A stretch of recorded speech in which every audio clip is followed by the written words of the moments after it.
Bienvenue donc, bonsoir aux citoyens, bonsoir aux gens qui nous écoutent. Donc, bienvenue à cette séance extraordinaire du mardi 9 septembre 2025. Alors, nous avons 4 points à l'ordre du jour et je répète que lors d'une séance extraordinaire, on ne peut pas ajouter de points à l'ordre du jour à moins d'un consensus au niveau des conseillers et des conseillères. Alors, point 1, ouverture de la séance et déclaration d'intérêt. Point 2, contrat d'éclairage par canet.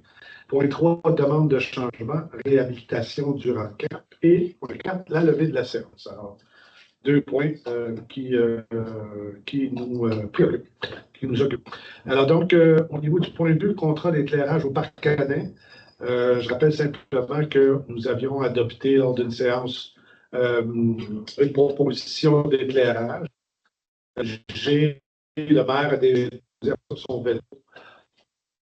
Résolution-là que nous avons adoptée soit approchée.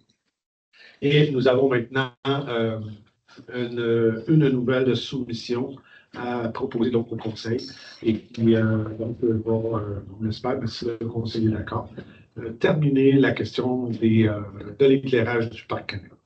Alors donc, pour vous mettre en contexte, on a 4 solutions qui sont reçues. Donc, la solution la moins coûteuse, c'est Adtech électrique. Alors, la soumission, elle comprend l'installation. Les poteaux seraient fixés sur les poteaux existants, donc les phares ou la lumière comme telle. Donc, sur les poteaux existants du parc Canet, ils seraient galvanisés afin de conserver une harmonisation avec les poteaux qui sont là, qui sont galvanisés. Alors, donc, le projet de résolution est le suivant. Donc, considérant que la municipalité a aménagé un parc Canet en 2017, que cet espace ne dispose d'aucune installation d'éclairage et que le parc est ouvert jusqu'à 22 heures. Donc, naturellement, dans les saisons de courte lumière, bien, ça pose problème. Considérant que de nombreuses demandes ont été reçues afin d'éclairer le parc Canet, considérant que le conseil municipal veut un éclairage alimenté par l'énergie solaire, considérant que nous avons reçu 4 soumissions à la municipalité, donc si vous êtes d'accord, il serait résolu que la municipalité de Saint-Alexandre octroie le contrat d'installation de l'éclairage du parc Canet à l'entreprise Adtech pour un montant de 10 370 et 75 taxes incluses.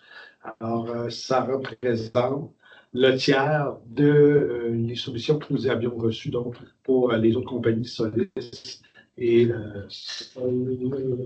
Solidaire, merci pour ça. Alors, donc, est-ce que j'ai un proposeur et un appuyeur pour des questions? Des questions, M. le Président. Ouais. Au niveau de l'intensité, au niveau du power, en fait, là, c'est beaucoup plus moins que c'était dans les premières propositions. Juste être sûr, parce que là, on n'a pas beaucoup de documents sur 30 watts, hein, j'ai vu 30 watts. 30 watts. C'est du 30 watts, c'est du 30 watts au LED, là, fait que c'est quand même pas mal, mais ça équivaut à 250 watts au sodium. Fait que c'est pas super fort. Fait qu'il faut juste s'assurer que ça fonctionne. J'ai pas rien vu là, pour l'instant. On n'a pas vu les chartes de projecteurs. Puis au niveau de l'installation, je comprends pas les poteaux en galvanisé qui vont être installés sur les autres poteaux. Ça, je sais pas ce que c'est. Il y a des poteaux existants actuellement, là, une hauteur de 20 mètres. Et les lumières vont être installées sur ces poteaux. Parce que les poteaux de 20 pieds quand même. En dessous. Oui. Mais il n'y a pas de c'est pas creusé dans le sol, c'est vraiment ancré dans le poteau ici.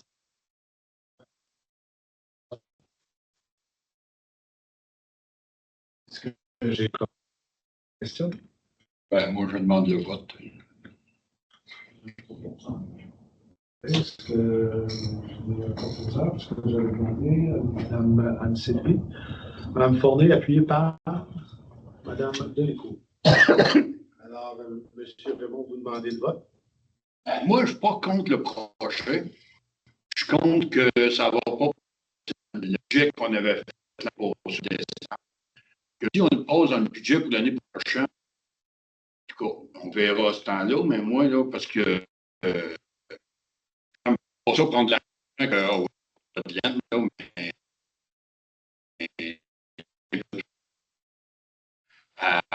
dépenser 10 360.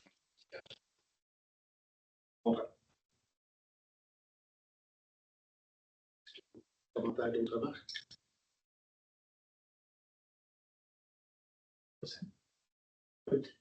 Monsieur Vizina?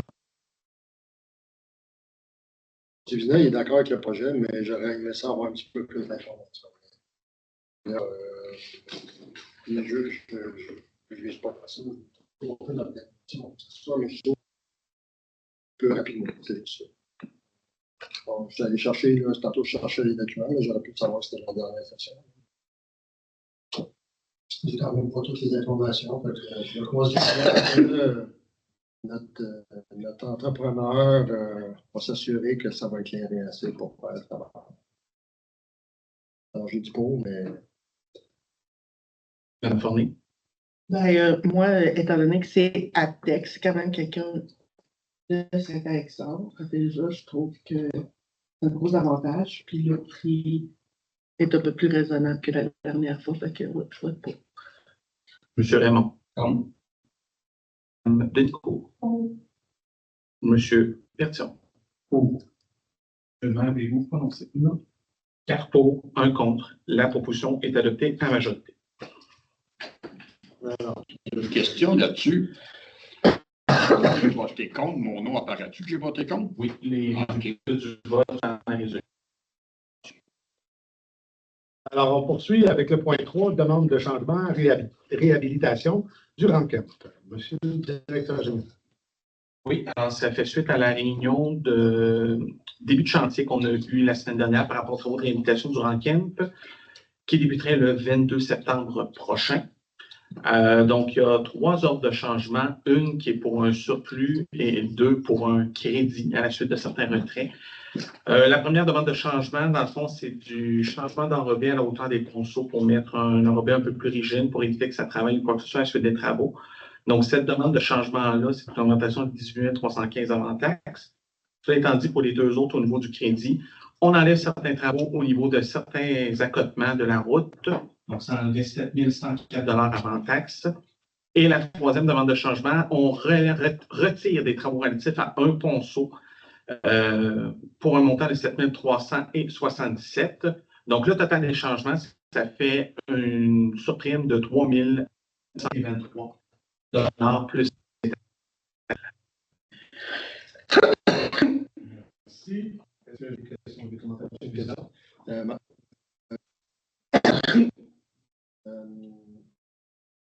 Ça vient de où les changements, en fait? Il y avait les plans, il y avait tout. C'est quelque chose qui n'avait pas vu. Non, c'est à la suite de la réunion de démarrage où il y a des demandes qui ont été effectuées par les services de voirie auxquels le maire a participé et à la suite de discussions avec l'entrepreneur et les clients. Et là, il y a un ponceau qui va rester là.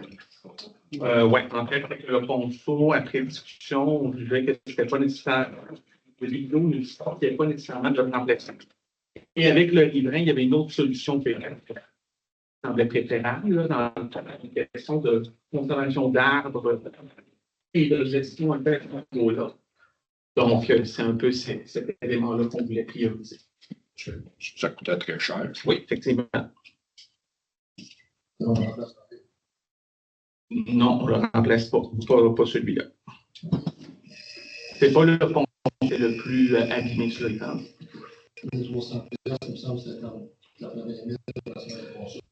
C'était dans la quinzaine, mais au niveau de la soumission, c'était nettement en dessous de ça.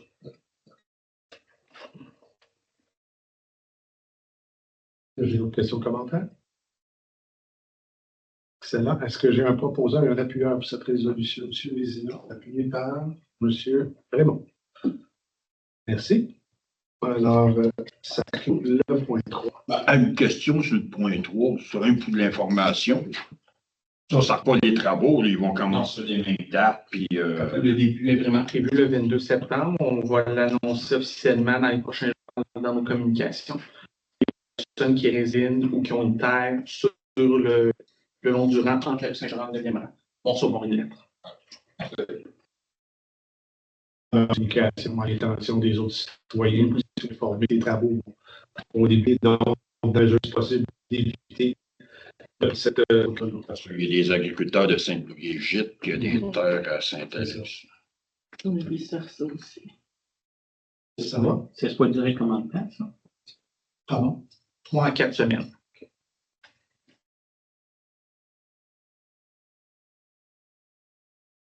Alors, ça coûte point 3, on est rendu au point 4, qui est la levée de la séance. Alors, qui propose la levée de la séance? Il y a une séance de questions, je ne sais pas pourquoi elle n'apparaît pas, mais. Ah, si vous avez des questions, des commentaires, c'est temps. Oui. Justement, à propos du camp, je suis venu une couple de fois demander s'il y avait des propositions ou des travaux en cours pour l'accotement. Vous dites quoi? Moi, je travaille à faire, puis je vais souvent en vélo. Je perds des morceaux sur mon vélo. Tellement que c'est raboteux. Fait qu'il y a-tu quelque chose pour agrandir la route, faire comme une voie en asphalte ou agrandir ou quelque chose? Parce que là, c'est obligé de me promener ou les autos, là, pour. Il y a quelque chose là-dessus, c'est pas dans les. En fait, on a fait deux démarches. Une première démarche, on voulait une piste cyclable, une vraie piste cyclable, qui relierait donc à partir de Saint-Gérard jusqu'au 8e pour être capable d'aller chercher la montée régionale. Le problème avec ça, c'est que, et ça, c'est les ingénieurs qui ont dit, le Rancamp n'est pas assez large pour recevoir une vraie piste cyclable avec les vraies mesures et tout ça. OK? Alors là, on est allé pour une bande cyclable qui est moins exigeante. Et les coûts qui nous étaient demandés juste pour l'ingénierie, tout ça, c'est 37 000 $. Alors, le conseil a décidé de ne pas aller de l'avant avec ça. Naturellement, ben, il va y avoir toute l'asphalte va être toute neuf et tout. Mais malheureusement, pour la bande cyclable, ben, c'est un peu malheureux parce que, comme on dit, tant qu'à jouer là-dedans, mais ça représenterait des coûts, et surtout qu'on n'a pas eu de financement pour ça. Ça, c'est entièrement financé par la municipalité. Alors, c'est le choix qui a été fait. Ben, si au moins l'asphalte est faite. Oui, c'est déjà, ça va être un gros plus, là, c'est tout à fait. C'est le genre de dossier que, bon, les ingénieurs, les plans et devis, les demandes de financement, là, tout ça, quand tu mets tout ça bout à bout, ben, ça fait beaucoup de temps. C'est pour ça qu'on est rendu là. Si c'était normalement, ils ont eu les contrats, on pensait qu'ils auraient pu débuter plus rapidement. Mais l'entrepreneur, ce qu'il disait, c'est que ce type de revêtement bitumineux-là, il ne pose pas ça dans les grosses chaleurs. Ça fait qu'il préfère attendre que la saison soit plus fraîche pour être capable de l'installer.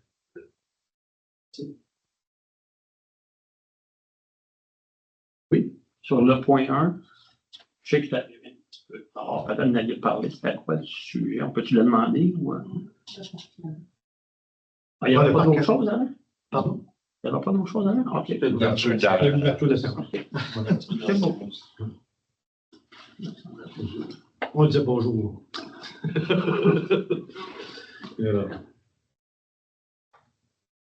C'est bon. Alors, ça clôt cette séance. Est-ce que j'ai quelqu'un pour la levée de l'Assemblée?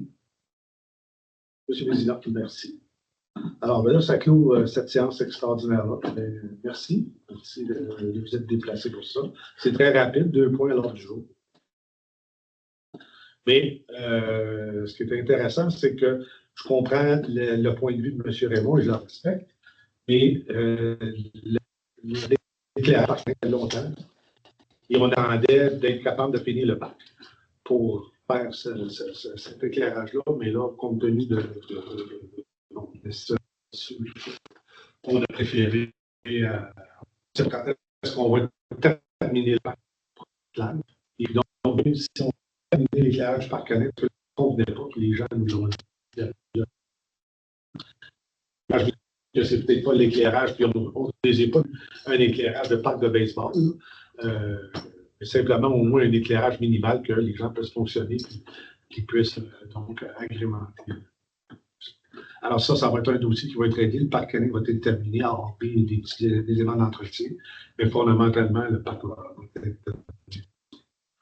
Et puis pour le Rancamp, ben là, tant mieux, puis on a juste hâte qu'il entreprenne les travaux pour qu'on puisse faire ça, parce que c'est sûr que tout ici autour de la table, puis vous aussi, vous êtes dans le rue, les gens nous demandent quand est-ce que le rang va être réglé. Alors, j'informe aussi qu'on va déposer, on a déposé une demande de financement. On fasse des lois pour l'année prochaine pour ça, du financement et tout ça. et qui permettrait donc de compléter totalement leur enquête dans la partie Saint-Alexandre. Donc, en Sainte-Sabine. Il reste des petits bouts, là, plus vers Sainte-Sabine. Puis du côté vers Saint-Grégoire, il y a des petits bouts d'1 kilomètre là, qui doivent être travaillés. Nous allons les votes l'année prochaine. Déterminer ça. Sinon, ben, le conseil aura à se prononcer sur les suites à donner, sur les bouts qui restent à faire, parce qu'on le sait que les bouts qui ne seront pas faits, il y a certains bouts qui ne sont pas toujours là, à voir. Puis, on a aussi demandé de voir là, des prix pour au moins faire passer l'expression de patch là, en attendant, qu'au moins ça soit plus carrossable là, pour les véhicules qui fréquentent.